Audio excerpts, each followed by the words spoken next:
Hola, muy buenas, aquí estoy otra vez con un nuevo video. Este le da continuación al del día de ayer, en donde les comentaba cómo una de las limitantes cuando comencé a hacer bonsái fue la falta de material de trabajo, ya sean árboles, sustratos, ¿cierto? O maceteros. Entonces ayer estuvimos trabajando en reciclaje de cerámica antigua, o bueno, hubo otros tipos de materiales, ¿cierto? Ya se puede trabajar con platos, suponte, con tejas de cerámica o tejas de piedra. Entonces ayer les mostraba una técnica en la que perforamos algunos pocillos y los convertimos en bandejas de bonsái. Entonces este ya está listo, tiene sus drenajes, tiene sus anclajes, sus rejillas, ¿cierto?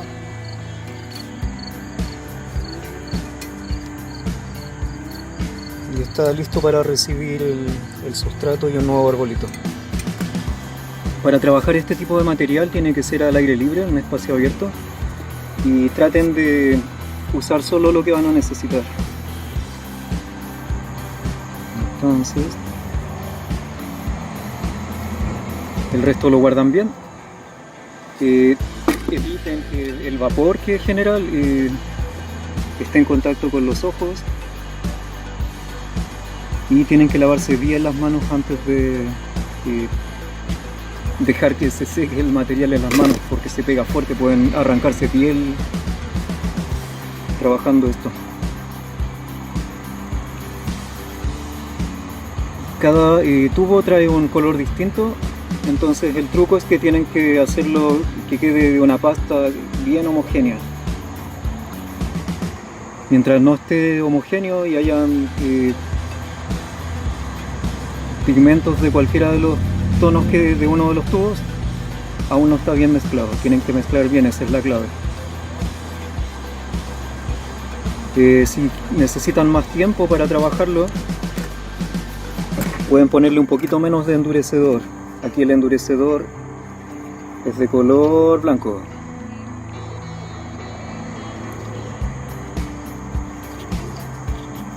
Este pegamento se seca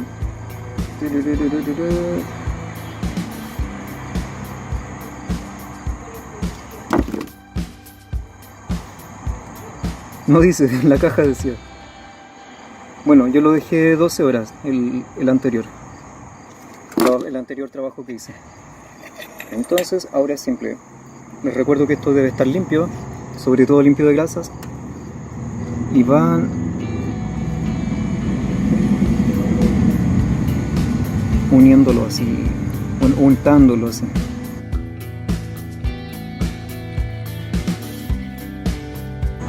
Cuando los trozos son muchos, les recomiendo ir por partes. No trabajar toda la mezcla calculando el total, sino que trabajar, no sé, un cuarto o alguna de las piezas nomás. O unen de a pares, eso también funciona bien.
estamos en la parte final de esta parte del tutorial de multiplicación de maceteros para trabajar bonsai.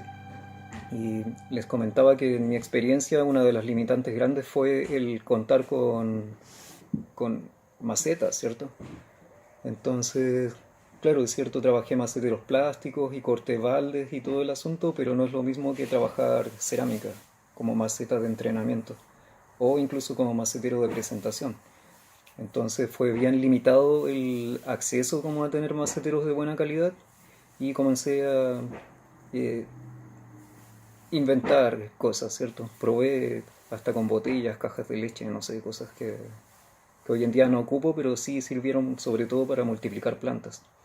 Entonces, eh, lo que vimos un poco en el video anterior fue cómo perforar cerámica para aprovechar platos, para aprovechar bowls, como en este caso, ¿cierto? Y resulta que cuando compré este no me di cuenta y estaba quebrado. También me ha pasado que perforando los drenajes en algunas piezas las he quebrado. Entonces les contaba que podía restaurar eso. O si una taza se quiebra, ¿cierto? Se le sale la oreja o se quiebra entera.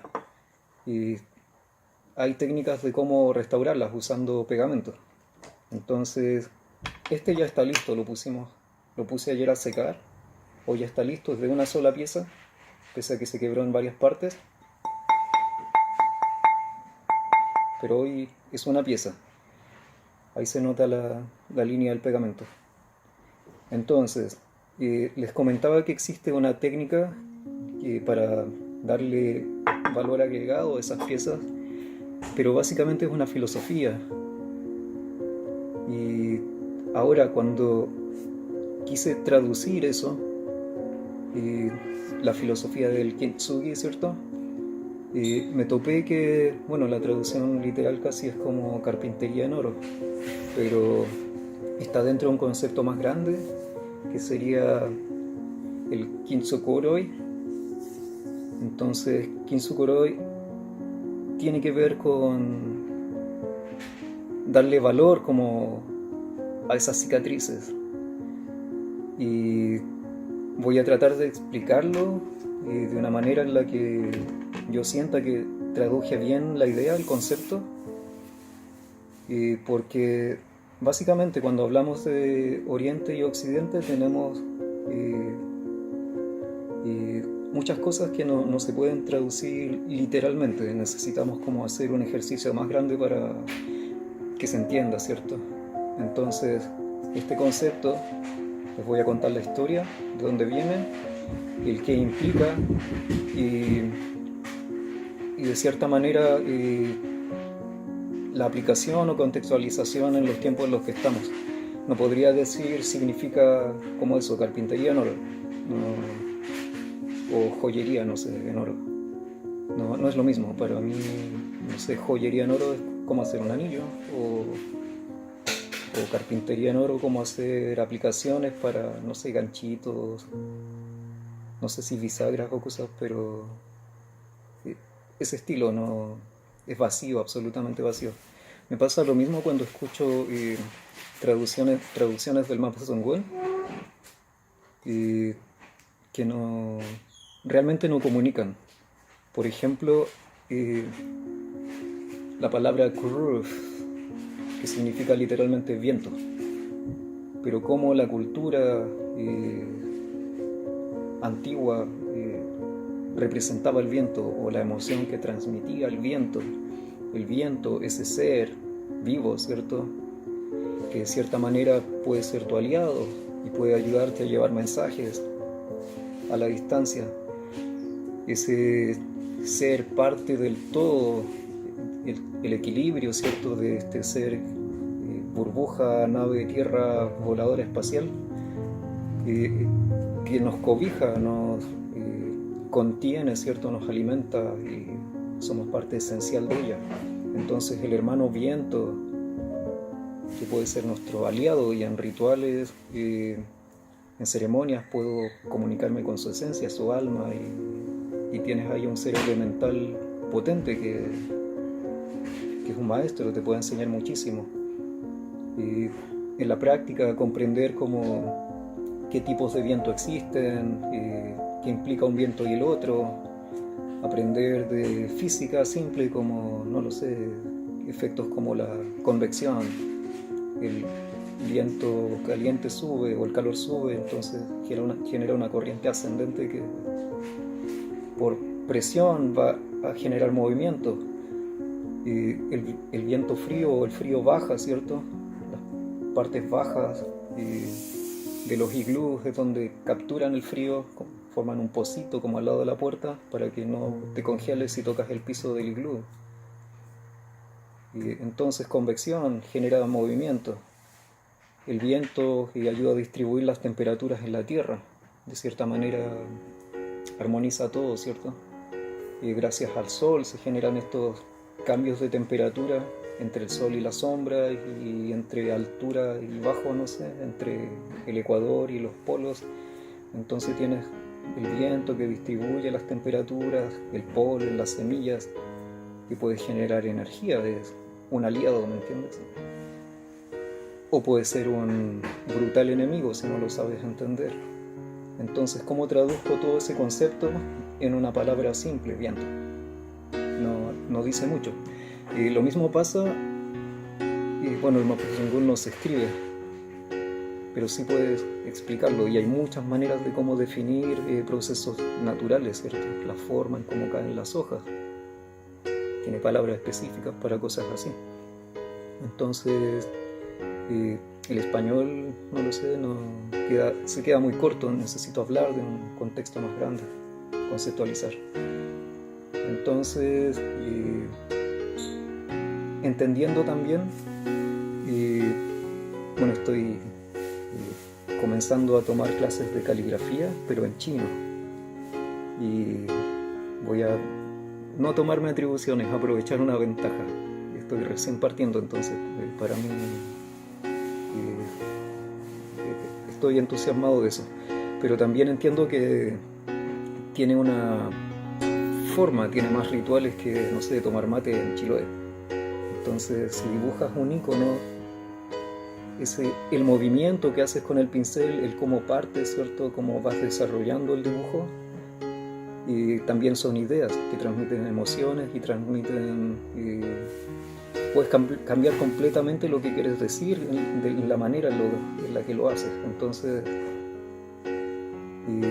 independiente a la forma en la que queda el dibujo, ¿cierto? El icono. Porque aquí estamos hablando no de un abecedario fonético, o sea, sonidos A, E, I, O, U, que los juntas frente a otros símbolos que son fonéticos todos y conforman palabras. Y esas palabras juntas a otras tienes la idea. Y esto otro vas directo, como la idea se forma de un icono. Pero es muy difícil aprenderlo, toma un montón de tiempo porque hay iconos para montones de situaciones diferentes. Entonces, y también con qué juntas ese icono, si va uno más arriba, más abajo, cómo lo destacas, si lo inclinas o no, cómo lo comenzaste. Todo es un código que, como no lo sé, pero sí respeto esa tradición, se abre una puertita, como a la mayoría de la gente asiática que he conocido le gusta que extranjeros intenten aprender de lo suyo, y si bien es cierto, y la gente joven sobre todo se reirían de si tomo el pincel de una mala manera, por ejemplo, mientras más arriba lo tome va a ser mejor, y voy a ser más hábil con el pincel. Yo no puedo, me acostumbré a dibujar así. Entonces lo intento, y mientras más arriba lo intento, más tirita el pincel, más tirito. Entonces me sostengo el codo y trato de... Bueno, estoy practicando en realidad.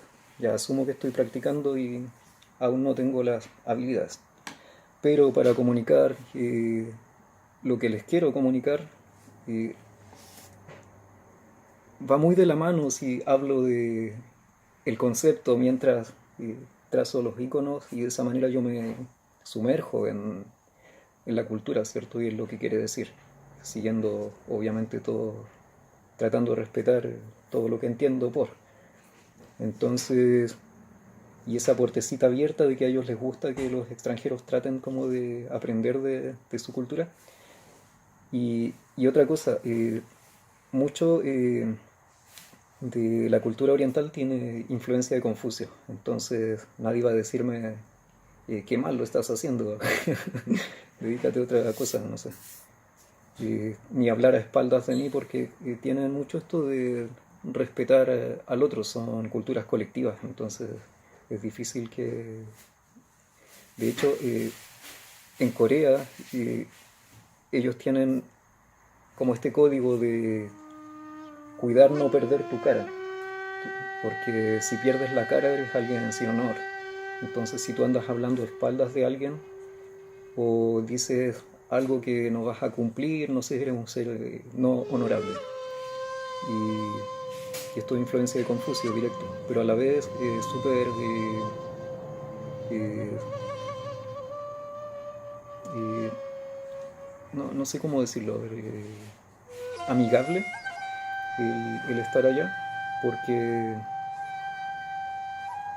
la gente trata de ser amigable, ¿me entiendes? Y te ayudan y cualquier cosita y están preocupados de... Y bueno, son culturas colectivas, tratan de darse la mano uno al otro. Tiene sus ventajas y desventajas. Y cuánto eh, qué es más importante, si tu libertad personal o este, esta fuerza genial del colectivo, pero no voy a irme hacia esa rama, sino que estoy contextualizando más o menos de dónde viene el Kintsugi. Si no les interesa cómo entrar hacia esa área, les puedo contar y cierro con eso el video anterior como la parte técnica de restaurar maceteros. Voy a pintar un poquito.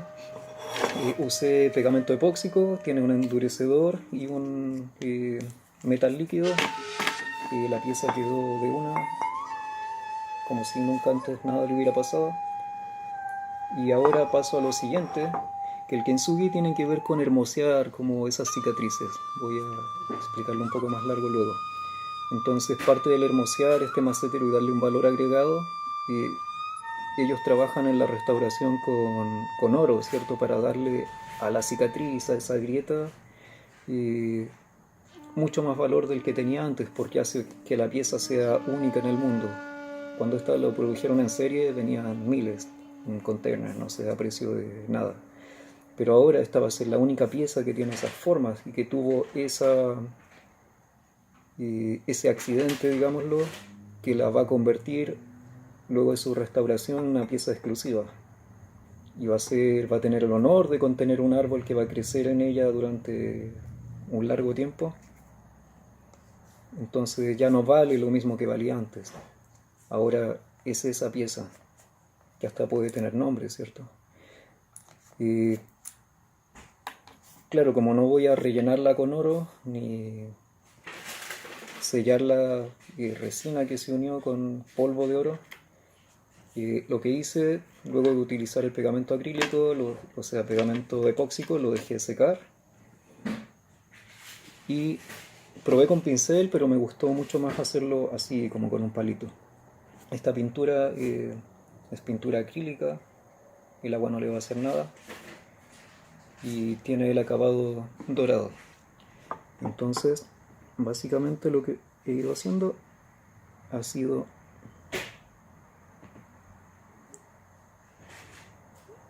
pintar por encima ese relieve que me dejó el pegamento.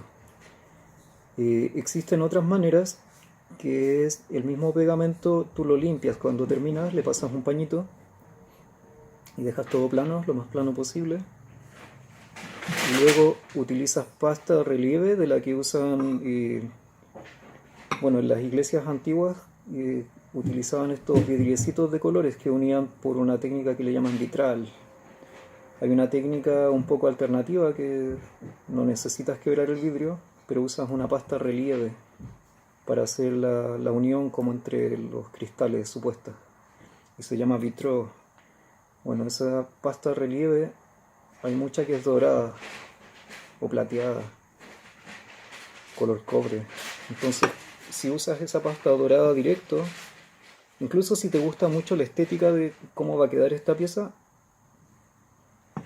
podrías pintar directo sin quebrar la pieza. Ahora, no recomiendo quebrar piezas, es más como solo si por accidente sucede que, o si tienes y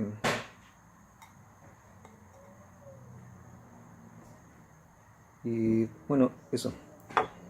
Entonces este tutorial a la larga es para darte herramientas de cómo tener acceso a más maceteros para que no sea excusa y puedas producir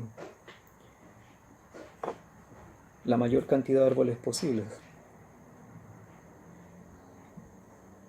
No para que andes quebrándole la losa a la abuelita, no sé. Yo la mayoría de los platos y cosas que, que estoy haciéndole drenajes y asuntos, los consigo en el Salvation Army, que es como una tienda donde venden cosas usadas. Entonces cuando pillo platos baratos que están ahí, o estos vos, este lo compré ya. Me los traigo y le hago los hoyitos de drenaje y bueno, les pongo rejilla y anclajes. Y luego un arbolito encima. Y los uso mucho como maceta de entrenamiento. Ahora, si en la casa se me quiebra un plato, una bandeja, lo que sea, lo restauro con esta técnica y lo sigo ocupando. Entonces en mi botiquín de cosas del bonsai tengo esos tubos de pegamento epóxico que por tubo yo creo que se pueden restaurar como entre 10 a 50 piezas distintas, depende qué tan grandes sean, qué tanto daño tengan. Bueno, si tienes una super maceta gigante quizás tengas que gastar un set de tubos, pero también si vas a comprar una maceta grande, esto sale bien caro, sobre todo por el envío. Entonces, en temas que tienen que ver con macetas un poco más grandes o diseños exclusivos que encarecen y que necesitas porque el árbol en realidad tiene esa forma particular y pasa a veces eso. Y voy a, si les gustan estos videos y me dan likes, y no sé, veo que hay interés, y traje arcilla hoy día, voy a trabajar uno de estos días maceteros de arcilla que puedes cocer en el patio de tu casa acá, o en el horno de la cocina. No en el horno, en la parte del fuego, pero para que se entienda. Sin tener necesidad de tener un horno industrial a gas o eléctrico para hacer tus maceteros. Ahora, el bonsai, como es un concepto también, me agarro a eso y voy en la parte siguiente del video, a explicar el concepto de Kintsugi,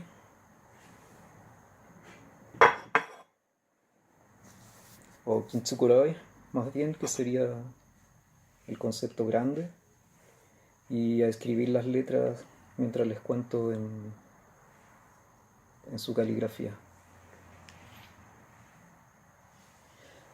Bueno,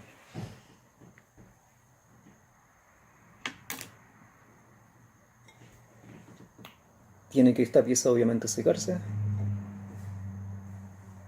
y necesito rellenar como los fondos ahí del relieve, cubrir las sombras, pero básicamente esto se ve así.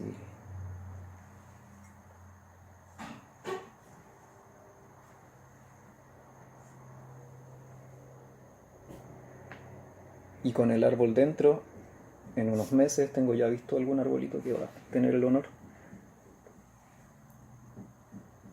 Va a quedar bien aquí.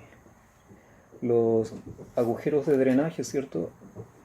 Que son ahí. Cuando la pieza se quebró, lo que hice fue martillarle las esquinas. Obviamente usé antiparras. Y voy a reforzar con pegamento ahí el bordecito un poco para que no quede la posibilidad de que las raíces me lo rompan. pero ya es una pieza sólida que solo tiene que secarse y por el momento me falta pintar una línea, pero ya está casi listo.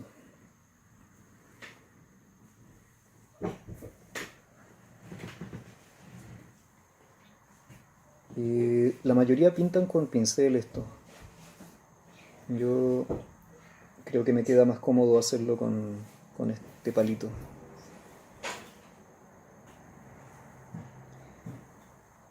También hay gente que mezcla como el polvo, polvo dorado o polvo de cobre o de bronce. Lo mezclan con el pegamento, pero en ese caso tienes que usar pegamento transparente. Yo usé un pegamento gris, que era un poco más barato y tarda más en secarse también, pero es mucho más resistente. Entonces, por lo general tienes como un pegamento que es muy rápido o tienes uno que es muy resistente. Yo opto casi siempre por el muy resistente.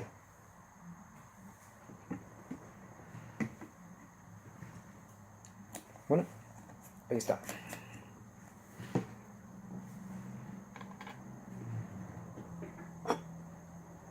Espero les haya gustado. Lo dejo secar aquí. Y les puedo contar que esta técnica del kintsukuroi, se cuenta que en Japón había como un shogun, alguien noble o de peso político, no sé, un millonario, un gobernador. Y esta persona no lograba entender nunca si tenía artefactos, estatuas, alguna escultura o un jarrón, pero la técnica por lo general tiene que ver con jarrones. Entonces voy a decir un jarrón, pero puedo estar equivocándome. Entonces que se le quebró y él tenía un apego emocional a esa pieza. Entonces, como tenía mucho dinero, mandó a China, donde fabricaron esa pieza, a que la restauren. Este hombre se llamaba Ashikaga Yoshimasa. Y cuando llegó la pieza restaurada, a él no le gustó.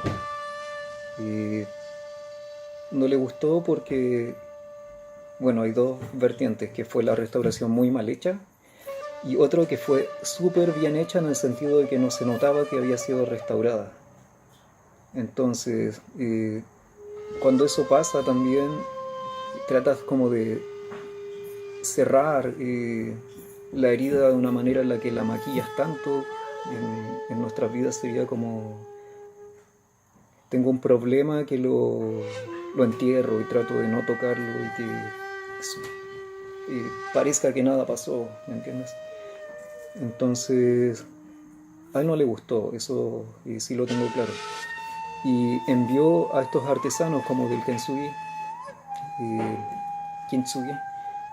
que restauren la pieza, y ellos lo que hicieron fue darle valor agregado a la cicatriz. Entonces, básicamente, le dieron importancia positiva, y el concepto completo tiene que ver con que esas cicatrices hacen que nosotros seamos quienes somos. Todos esos aprendizajes, esos porrazos, errores, al final forman nuestro criterio. Y destacar como eso es lo que nos engrandece y nos hace únicos. No seríamos un engranaje más del sistema reemplazable y súper de la cultura rápida, del descarte, sino que somos esa persona que tuvo esa experiencia, ¿me entiendes? Y se formó de tal manera, y eso lo hace distinto. Ese es su poder, su superpoder. Entonces, yo trabajo aquí en restauración patrimonial de techos de piedra, y la empresa en la que estoy tiene 30 años en eso. Yo obviamente no, pero básicamente cuando nos enfrentamos a una restauración de una iglesia patrimonial, por ejemplo, o una casa patrimonial, si bien es cierto, podemos ocupar los mismos materiales. Supone que hay tejas de piedra que vienen del norte del país o de Canadá y son de mejor calidad, van a durar mucho más, pero no son las originales que hace 100 años atrás con las que usaron y construyeron esa obra. Y aunque vayan a durar menos y las piezas antiguas ya estén viejas y en algunos años más haya que reemplazarlas, y muchas veces hacer esa restauración como que se nota que es restauración pero es ajena al concepto general, porque, no sé, un edificio de una fundición de metales en esta región que fue famosa por sus fundiciones, de aquí exportaban hierro a todos lados del mundo y sacaban del pueblo siguiente el material, sacaban las piedras de ahí para hacer las tejas. Entonces había toda una especie de economía circular territorial que engrandecía este lugar. Entonces, de los vestigios de lo que queda en esta zona tiene que ver con esos tiempos, ¿cierto? Esos buenos tiempos, dicen los abuelos de esta zona. Entonces, trabajar en una de esas fundiciones, tú eras un alguien, tenías nombre, era honorable para una persona, para nuestros abuelos que trabajaron ahí. Bueno, no mío, yo vengo de Chile y estoy hablándoles de Pensilvania, los Estados Unidos. Entonces, si la empresa en la que trabajo cometiera el error de traer tejas de China, que son más baratas, y las pusiéramos ahí rápido y nos vamos corriendo, quizás se puede ver medio parecido, no es lo mismo, pero va a ser una transgresión gigante a toda esa gente que habitó ese espacio, que lo creó con tal intención y lo peor de todo es que rompe como la tradición, el de donde venimos, quienes somos, rompe la historia, ¿cierto? Entonces, actualmente en la arquitectura patrimonial existe como ese gran desafío de conservo, de qué manera conservo, restauro. Hay muchos errores que se han dado a lo largo de la historia de la conservación. Por ejemplo, en el templo de Angkor Wat, que es un templo así de otro mundo, eso es alienígena, de donde se le miren, o de una cultura ancestral que tuvo un alcance tecnológico gigante y lograron calcular, imagínate, ellos están en una tierra que tiene napas y mantos acuíferos, un manto acuífero gigante debajo, y cada vez que vienen las temporadas de monzones se infla por la cantidad de agua que hay que forma presión. Entonces el templo se levanta y tiene la manera de adaptarse en su arquitectura. También el agua que le cae a los techos se distribuye bueno, le llaman aquí canales de agua. Entonces los canales de agua no es un techo cerrado, no es una lámina, al igual que los techos de los que trabajo. Entonces como tiene canales de agua donde básicamente tú vas distribuyéndola. Y la distribución y la gravedad y ciertos conceptos técnicos básicos hacen que el agua no se devuelva y meta al techo. Pero en restauraciones que hicieron allá, muy erradas, le pusieron cemento. Entonces cuando cierran los canales de agua y viene agua de arriba, se topa un ticket y se llena el volumen y te inunda la construcción por dentro. Entonces se perdió una parte de la historia gigantesca gracias a una mala restauración, y eso está pasando siempre.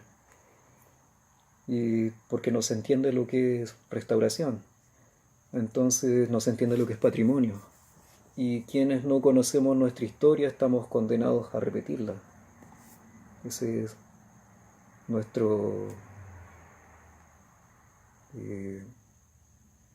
desafío, digámosle, por el momento. Entonces voy a cerrar el video haciendo la caligrafía y espero el video completo les haya gustado. Ya saben, sigo con maceteros de arcilla de manera fácil.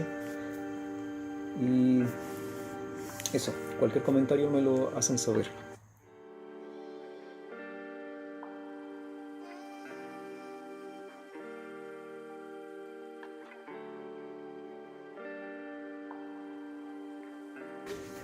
Bueno, tanto el concepto Kintsukuroi como el Kintsugi o el bonsai, ¿cierto?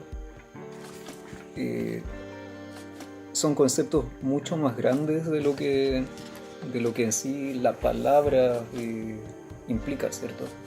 Y de lo que en sí la adaptación de China a Japón y luego a la cultura occidental implica. Entonces, muchas veces el ambiente que rodea como este núcleo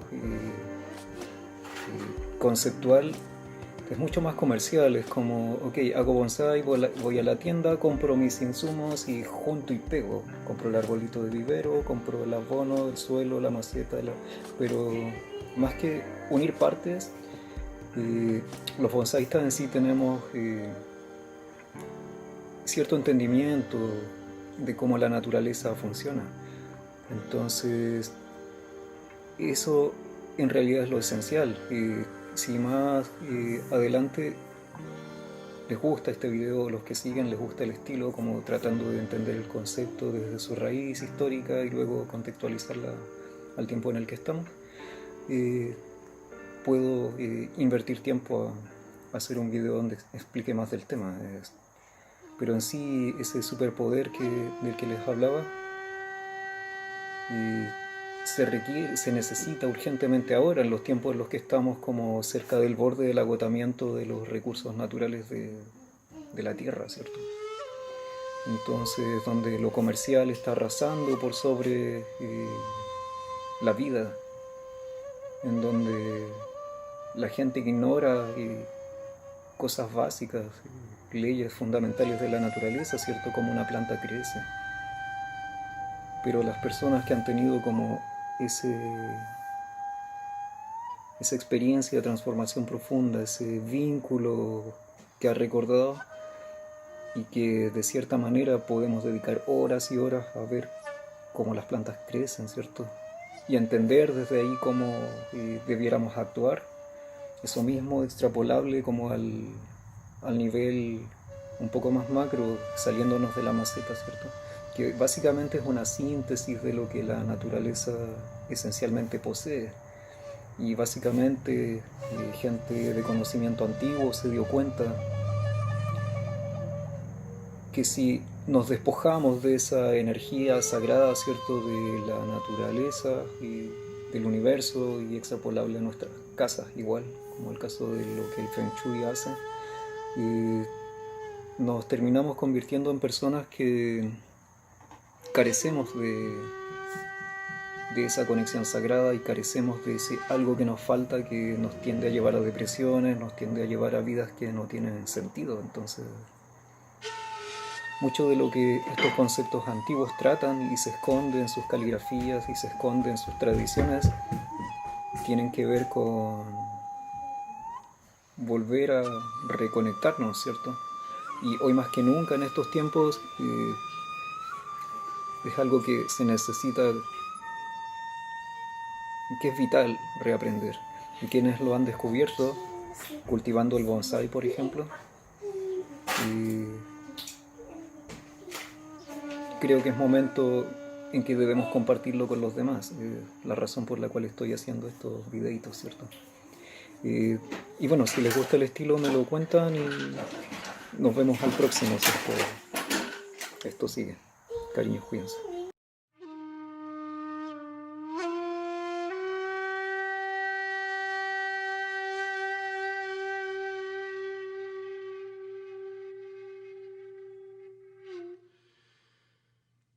Dos últimos alcances que se me pasaron por alto en la parte anterior. Uno tiene que ver con cerámica, ¿cierto? El material que puede durar muchísimos años, pero básicamente es tierra, arcilla. Entonces, en el tiempo en el que estamos, como de la cultura del descarte, construir en tierra, construir en arcilla y procesar estos materiales, él es Alexander, me dijo. Y hacer algo que puede durar muchísimo tiempo y puede resolver como, bueno, necesidades tan básicas como la de sostener la comida que estamos comiendo para de esa manera hacer más limpio como el proceso, ¿cierto? Entonces, almacenar agua, por ejemplo, durante un largo tiempo. Entonces, la cerámica realmente es, wow, es una ciencia muy, es una tecnología muy poderosa. Es clave como darle ese valor que tiene, ¿cierto? Una casa de tierra que almacena energía solar, temperatura cuando hace calor y la libera cuando hace frío y de esa forma estabiliza la temperatura en la casa, el lugar donde vivimos. La construcción tradicional en tierra, ¿cierto?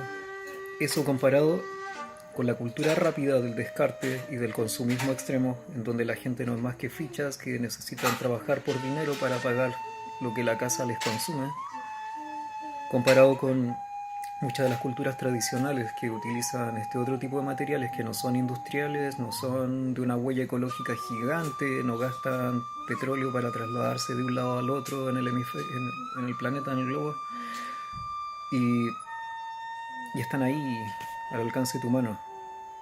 Entonces, este ritmo de vida más minimalista, ¿cierto? Así destacó mucho eso de la cultura japonesa. Antigua, no actual, porque cuando la cultura japonesa se lanzó en la carrera del progreso, ¿cierto? Y de hagamos las cosas como occidente, para mí fue muriendo. Entonces, por ejemplo, ahora tiene una tasa de suicidio gigante. Por ejemplo, ahora gente muere trabajando porque no descansan. Entonces, bueno, afortunadamente pude conocer el país hace unos años atrás y aún tiene vestigios de esto tradicional, que creo que hay que destacarlo porque hace la diferencia entre esta estampida de búfalos que va al borde del barranco, del abismo a caer, y tenemos estos recuerdos, estas señales, ¿cierto?, que dejaron nuestros ancestros, en donde nos recuerdan que existen otra manera de vivir, ¿cierto? Entonces, para mí, como eso es muy digno de destacar. Y el bonsai, al igual que estas ciencias antiguas, tienen eso. Y para mí, cuando veo bonsai y está la palabra traducida literalmente como árbol de maceta, eh, cómpralo aquí, junta estas piezas y ahí lo tienes. Eso para mí es totalmente vacío y carente de todo el soporte esencial que tiene que tener.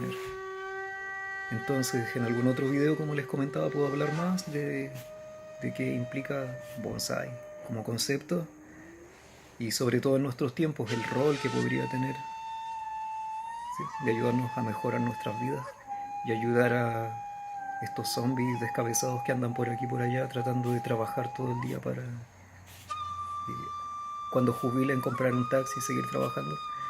Entonces, y desacelerar un poquito como esta sociedad enferma pero con esos conceptos clave que vienen de esta raíz tan profunda que el ser humano necesita. Vivimos, habitamos este planeta Tierra Madre y necesitamos, bueno, y nos regimos por sus leyes también, entonces es importante reaprender eso, revalidarlo, reforzarlo. Así como en la cultura mapuche se habla del Rakizuam, necesitamos que este Rakizuam eduque a esta sociedad infante, ¿cierto?, en volver a lo esencial. Y qué mejor que aprendiendo de los maestros árboles, ¿cierto? Bueno, ese es el primer alcance. El segundo, cuando les comentaba que la mayoría, bueno, de los idiomas en Asia son símbolos, son iconografía, excluyo al idioma coreano, porque en algún momento uno de sus gobernantes, entendiendo que la mayoría de su población eran ignorantes, analfabetos, porque bueno, escribían chino, usaban el alfabeto de símbolos chinos. Pero también les contaba que hay una amplia gama de símbolos. Entonces existen los símbolos básicos para la gente común y corriente, como de bajo estatus, por así decirlo. Y a medida que subes en tu escala jerárquica, y a medida que eres más culto, vas aprendiendo más símbolos. Bueno, en Corea pasaba que la gran mayoría no entendía ni los símbolos básicos, porque son complejos.